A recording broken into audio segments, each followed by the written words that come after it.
Dalam Bapa dan Putra dan Roh Kudus. Amin. Bapa di surga, kami mengucap syukur dan terima kasih.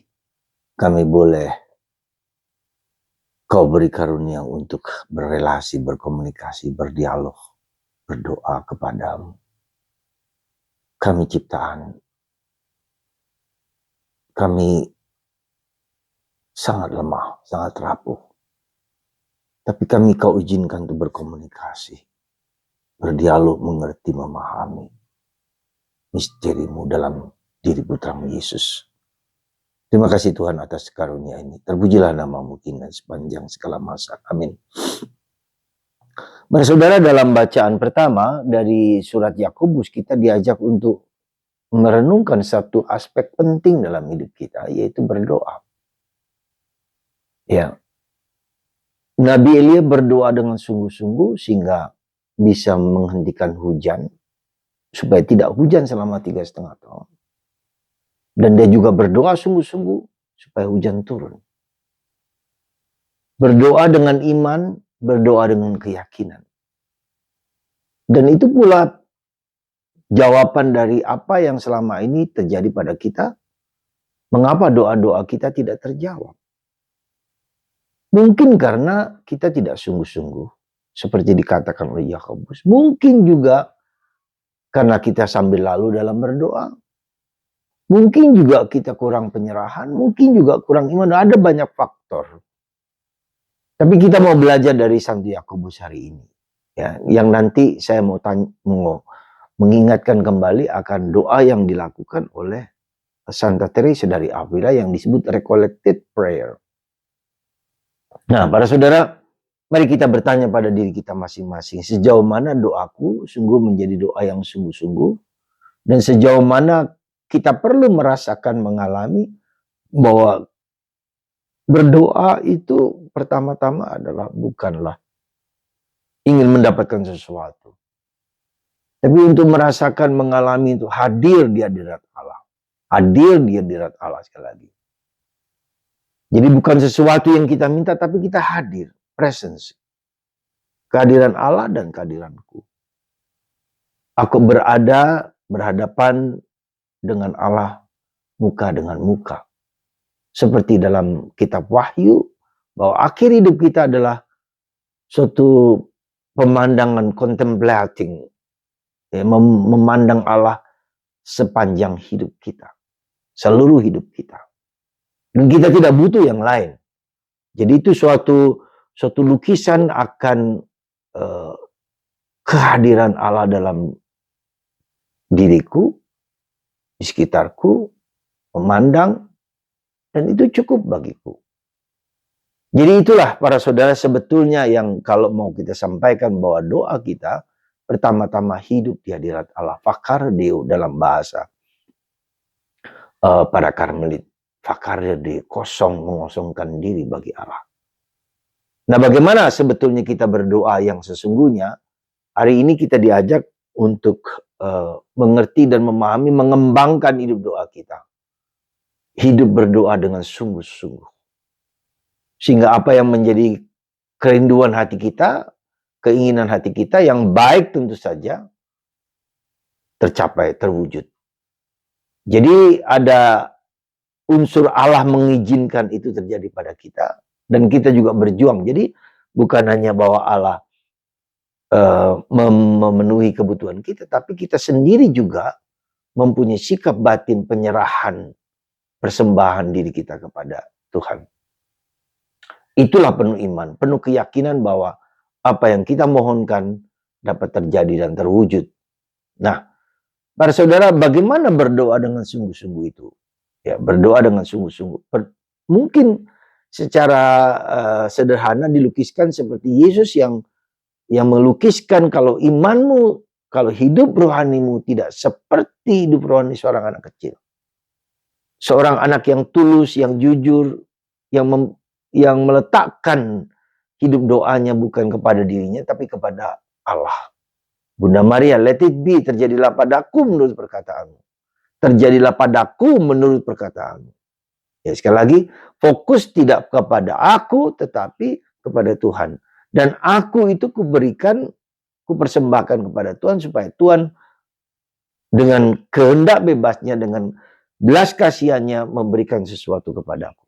Jadi itulah sebetulnya prinsip-prinsip dalam hidup doa kita. Nah, Santa Teresa dari Avila ya melukiskan doa itu yang disebut dengan recollected prayer, doa recollection. Recollection tentu saja bukan hanya berarti kita mengadakan retret, tapi recollected itu adalah mengumpulkan segala daya-daya kita ya untuk tidak lagi berfungsi sementara. Ya, jadi kita dalam bahasanya concentrated focused life. Jadi seluruh kemampuan pikiran kita, panca indera kita itu diheningkan, didiamkan. Ya, katakanlah di silentkan, disunyikan, ya. Jadi seluruh kemampuan panca indera, penglihatan, pendengaran, bicara, perasaan, ya, itu diheningkan, didiamkan. Ya, sehingga kita bisa mendengarkan suara Allah yang begitu hening, begitu sunyi, begitu redup itu. Ya, kita hening, kita diam. Bahasanya yang sering kita pakai, kenapa kita hening, kenapa kita diam?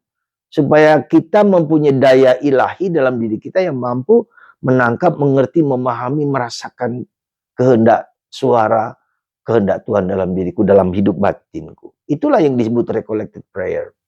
Maka, dan mungkin bagi orang Jawa dikatakan misalnya doa itu adalah doa yang menutup segala senses kita. Ya, panca indera kita tutup.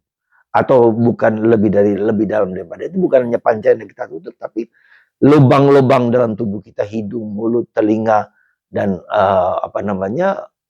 alat kemaluan dan tempat kita membuang BAB itu semua ditutup, close. Ya. Nah, disitulah bahasanya beda-beda, tetapi intinya bahwa kita ada fokus, kita hening, kita diam, ya, kita hening, diam, sunyi. Dan itu bukan yang gampang. Saya selama 40 tahun jadi imam pun bukan yang gampang, bukan yang mudah. Bahkan sampai sekarang pun saya merasa belum mampu dan belum cukup. Betapa tidak mudahnya hening, sunyi, ya, diam, karena ada banyak hal yang muncul dalam pikiran terutama. Melantur kemana-mana. Nah, jadi bagaimana kita memasuki dunia Allah itu, maka ada tahapan pertama ya, kita tarik nafas, kita hening, kita membuat tubuh kita rileks. Jadi seluruh pikiran perasaan kita dibuat rileks, dibuat damai dengan pernafasan, tarik nafas dan seterusnya. Lalu kita mohon Roh Kudus untuk membimbing dan menuntun kita. Kita juga membaca teks kitab suci menjadi kendaraan yang membawa kita untuk masuk ke sana. Misalnya contoh hari ini, berdoa dengan sungguh-sungguh. Kita mohon kepada Tuhan, Tuhan bantu aku supaya aku bisa berdoa dengan sungguh-sungguh. Ajari aku berdoa. Itu kata-kata itu menjadi kendaraan kita untuk memasuki dunia Allah. Artinya kita belajar masuk dunia manusia, masuk ke dunia Allah dengan mohon bantuan Roh Kudus. Disitulah kita mulai mendengar. Disitulah kita belajar mendengarkan suara Tuhan. Tuhan ajari aku berdoa. Tuhan ajari aku berdoa. Cari nafas diam. Lalu kita mulai mendengarkan suara batin kita.